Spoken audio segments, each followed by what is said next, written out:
उत्तर प्रदेश के बाद अब उसके पड़ोसी राज्य मध्य प्रदेश और बिहार में भी रहस्यमयी बुखार ने बच्चों को बेहाल कर दिया है। हालात इतनी तेजी से बिगड़ रहे हैं कि वहां के भोपाल और ग्वालियर जैसे बड़े शहरों के अस्पतालों में रोजाना करीब 1,000 बच्चे ओपीडी में पहुंच रहे हैं। अस्पतालों में बच्चों के भर्ती होने की तादाद भी 30 से 35% तक बढ़ गई। यही वजह रही कि भोपाल के जेपी अस्पताल से जो तस्वीरें सामने आई उनमें वार्ड का हर बिस्तर बच्चों से भरा दिखा। छोटे छोटे बच्चे बेड पर निढाल पड़े नजर आए। वार्ड में बेड फुल थे, लेकिन इसके बाद भी कॉरिडोर में भीड़ लगी थी।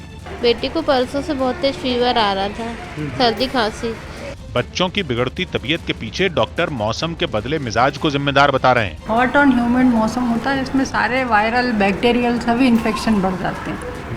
अभी तो यही समझ में आ रहा है। बच्चों को तेज बुखार आ रहा है। बीमारी के बाकी लक्षण भी कोरोना, डेंगू और चिकनगुनिया से मिलते जुलते हैं, इसलिए वो टेस्ट भी किए जा रहे हैं। हालांकि किसी भी बच्चे की कोरोना रिपोर्ट पॉजिटिव नहीं आई है। डेंगू और मलेरिया के केस भी कम ही हैं, इसलिए डॉक्टर इसे वायरल बुखार मान रहे हैं। असम के जोरहाट में एक बड़ा हादसा हो गया, जहां ब्रह्मपुत्र नदी में यात्रियों से भरी 2 नावें आपस में टकरा गईं, जिसके बाद कई लोग अब भी लापता बताए जा रहे हैं। बताया गया कि उल्टी दिशा से आ रही इन दोनों नावों में करीब 120 लोग सवार थे, लेकिन किनारे पहुंचने से पहले ही दोनों नावें आपस में टकरा गईं। इस हादसे का दिल दहला देने वाला वीडियो भी सामने आया, जिसमें यात्रियों से भरी एक नाव नदी में डूबती दिखाई दी।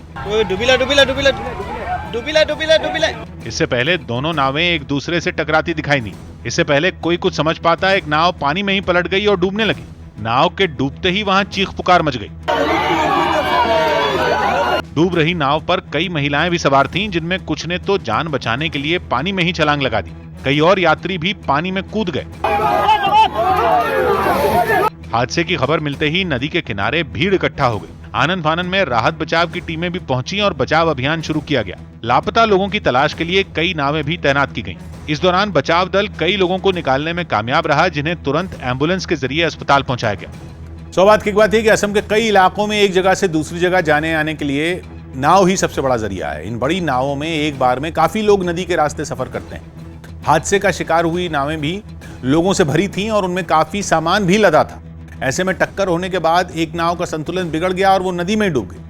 नाव के साथ कई लोग भी पानी में बह गए। हालांकि इनमें कईयों को बाद में सही सलामत निकाल लिया गया। न्यूज़ 18 के अजीत सिंह की रिपोर्ट है कि पीएम नवंबर में अयोध्या जा सकते हैं, जहां वो दीपोत्सव कार्यक्रम में शामिल होंगे और सरयू नदी के किनारे होने वाली आरती का हिस्सा बनेंगे। खबर है कि अपने दौरे पर पीएम रामलला के दर्शन तो करेंगे ही, साथ ही राम मंदिर के निर्माण का काम कहां तक पहुंचा इसका भी निरीक्षण करेंगे।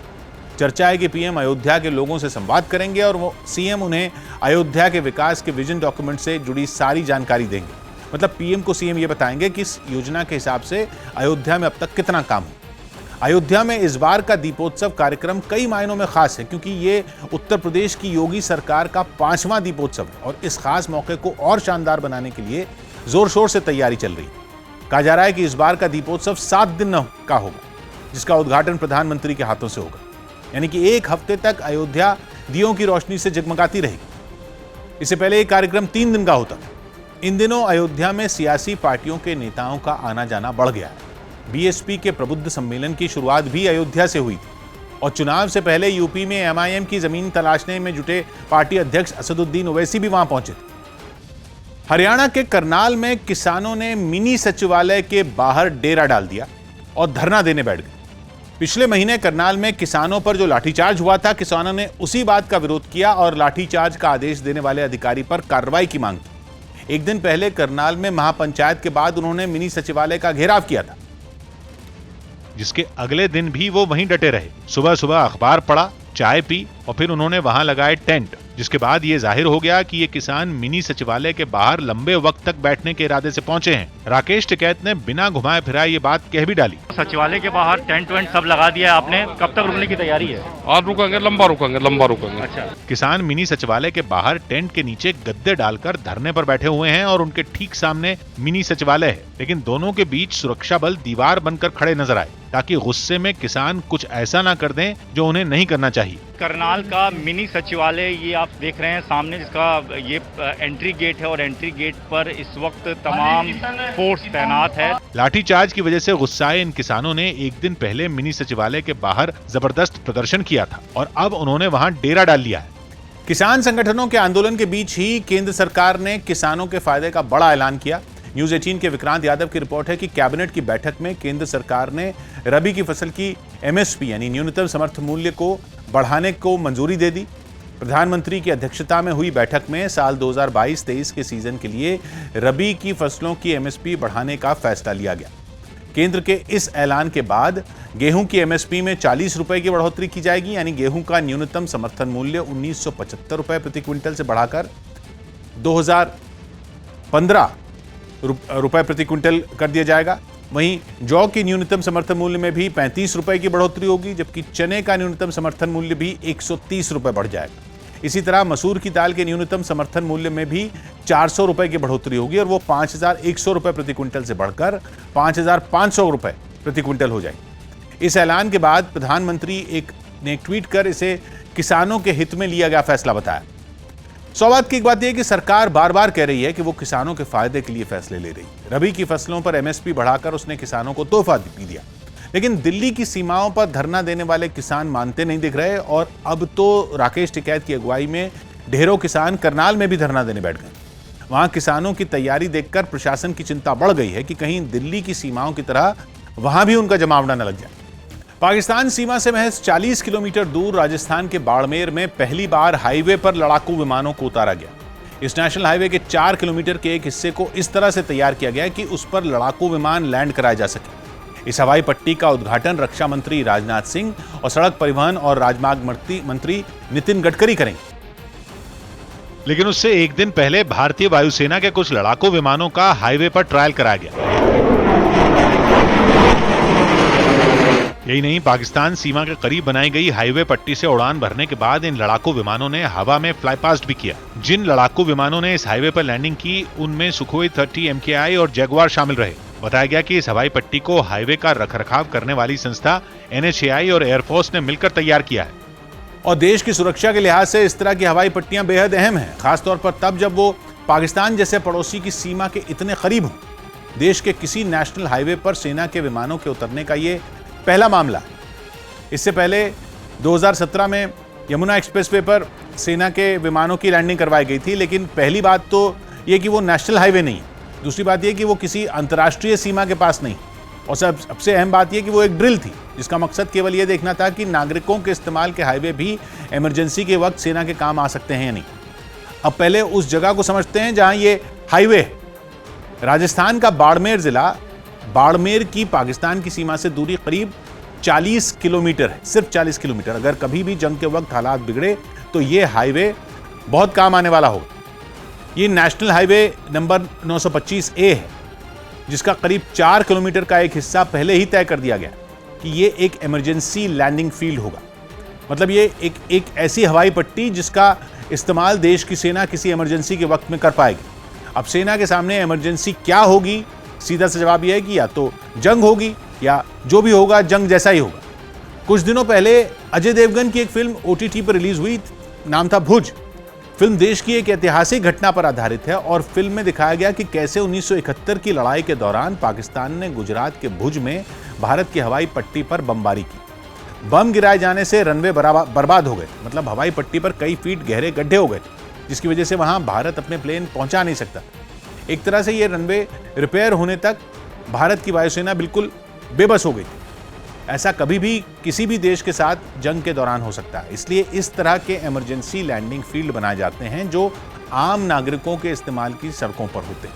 ऐसा इसलिए ताकि जंग के दौरान जब सेना के ठिकानों पर हमले हों तो आम नागरिकों के इस्तेमाल की सड़कों का इस्तेमाल सेना कर पाए और दुश्मन को माकूल जवाब दे पाए, क्योंकि जंग के दौरान भी आम नागरिकों पर हमले की इजाजत अंतर्राष्ट्रीय कानून नहीं देता।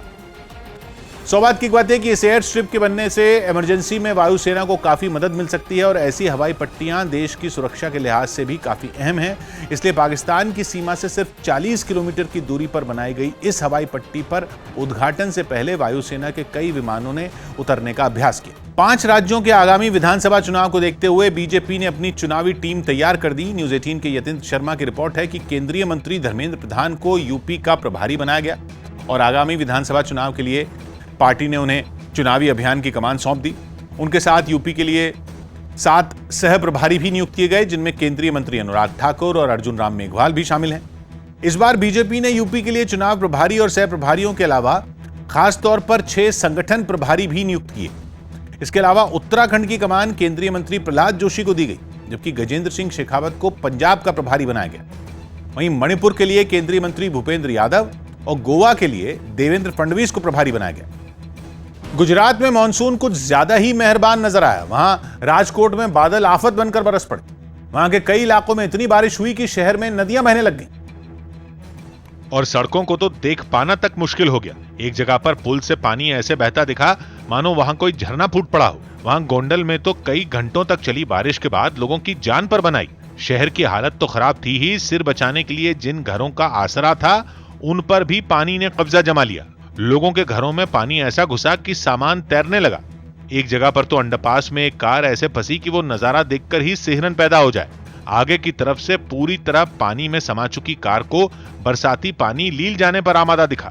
शहर के कई हिस्सों में कमर तक पानी जमा हो गया, जिसके बाद वहां के हालात काफी डरावने हो गए। सौभाग्य की एक बात यह कि गुजरात के दक्षिणी हिस्से में मौसम विभाग ने भारी बारिश का अलर्ट जारी किया हुआ है। राजकोट भी गुजरात के दक्षिणी हिस्से में आता है, इसलिए यहां भी बारिश ने सबका जीना मुहाल कर दिया। राजकोट में 10 घंटे में 4 इंच बारिश दर्ज की गई, जिसकी वजह से राजकोट शहर के साथ साथ आसपास के कई इलाके पानी में समा गए। उत्तर प्रदेश के कानपुर से हैरान करने वाली कुछ तस्वीरें सामने आई। वहां कुछ पुलिस कर्मियों से एक दारोगा और उसके परिवार वाले भिड़ गए। बताया गया कि वो दारोगा अपना मकान बनवा रहा था, जिसका इलाके के कुछ लोगों ने विरोध किया। बात पुलिस तक पहुंची तो कुछ पुलिसकर्मी वहां पहुंच गए, जिन्होंने दारोगा को काम रुकवाने को कहा। ये बात उस दारोगा और उसके परिवार के दूसरे सदस्यों को पसंद नहीं आई। वो पुलिस वालों से भिड़ बैठे। बीच सड़क पर हंगामा बढ़ने लगा तो पुलिसकर्मी उस दारोगा को वहां से ले जाने लगे, लेकिन पुलिस की इस कार्रवाई का दारोगा ने विरोध किया। दारोगा के बाद बारी उसके भाई की आई। पुलिस वालों ने उसे घेर लिया। एक पुलिस वाले ने तो उसे कसकर पकड़ लिया। ऐसे में वो भी विरोध पर उतर आया। हंगामे का हिस्सा दारोगा की पत्नी भी बनी। उसे भी वहां से ले जाने की कोशिश की गई, जिसके बाद उसने पुलिस कर्मियों पर बदसलूकी का आरोप लगाया।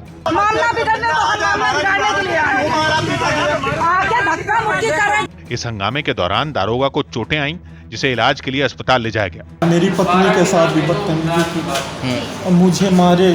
बताया गया कि जख्म उन पुलिस वालों को भी आए जिनसे उस दारोगा का परिवार उलझा। सौभाग्य की बात है कि किसी बात पर इलाके के लोगों को दारोगा के मकान बनवाने से तकलीफ हो रही थी और ये मामला इतना बढ़ गया कि वहां पुलिस बुलानी पड़ी। दारोगा के काम में बाधा आई तो वो और उसका पूरा परिवार भड़क गया और बीच सड़क पर ही उनकी पुलिसकर्मियों से बहस होने लगी। देखते ही देखते हंगामा बढ़ता चला गया, जिसमें दारोगा और कुछ पुलिसकर्मियों को चोट भी लग गई। पाकिस्तान के कब्जे वाले कश्मीर में आतंकियों के जमावड़े पर सुरक्षा एजेंसियों ने सेना को अलर्ट कर दिया। न्यूज़ 18 के पवन शर्मा की रिपोर्ट है कि पाकिस्तान की खुफिया एजेंसी ISI पाकिस्तान के कब्जे वाले कश्मीर में काबुल की जेलों से छूटकर आए आतंकियों का जमावड़ा लगा चुकी है, जो कि आतंकी संगठन जैश-ए-मोहम्मद, लश्कर-ए-तैयबा और अल-बद्र का हिस्सा बन चुके हैं। खबर है कि इन आतंकियों को POK के 4 इलाकों में लॉन्चिंग पैड पर देखा गया और ISI इन सभी की जम्मू कश्मीर में घुसपैठ करवाने की फिराक में। बताया जा रहा है कि घुसपैठ के लिए इन आतंकियों का मुख्य टारगेट पुंछ, राजौरी और कश्मीर है और ये दहशतगर्द वहां बर्फबारी से पहले घुसपैठ की तैयारी में। ऐसे में सुरक्षा एजेंसियों ने अलर्ट जारी कर सेना को सतर्क कर दिया।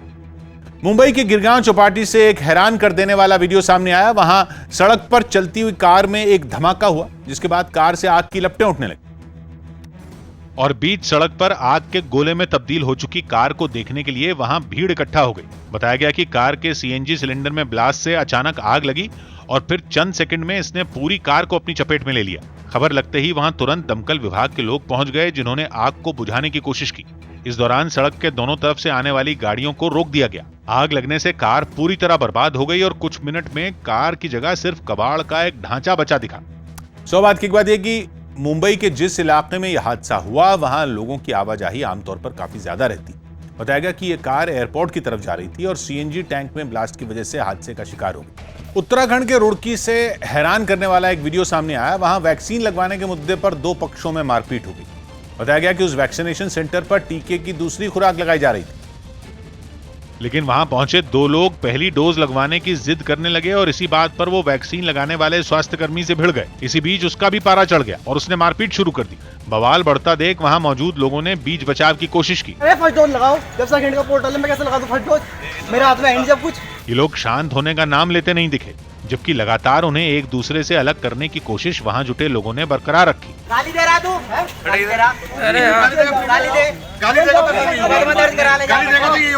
बाद में कोरोना का टीका लगवाने पहुंचे दोनों लोगों को वैक्सीनेशन सेंटर से बाहर लाया गया। छत्तीसगढ़ में फिल्म उद्योग को बढ़ावा देने के लिए फिल्म पॉलिसी 2021 का ऐलान कर दिया गया। छत्तीसगढ़ सरकार की ये नई पॉलिसी राज्य में फिल्म निर्माताओं को कई तरह की सब्सिडी देगी और उन्हें टैक्स में छूट समेत कई सुविधाएं भी मिलेंगी। इस नीति का मकसद छत्तीसगढ़ की प्राकृतिक सुंदरता और ऐतिहासिक अहमियत रखने वाली जगहों को लोगों तक पहुंचाना है, जिससे न केवल राज्य की अर्थव्यवस्था को फिल्मों के जरिए मदद मिले, बल्कि फिल्म उद्योग के जरिए राज्य में युवाओं के लिए रोजगार के नए मौके भी बन पाए। माना जा रहा है कि सरकार की इस नीति से छत्तीसगढ़ की भाषा की फिल्म उद्योग को भी फायदा मिलेगा।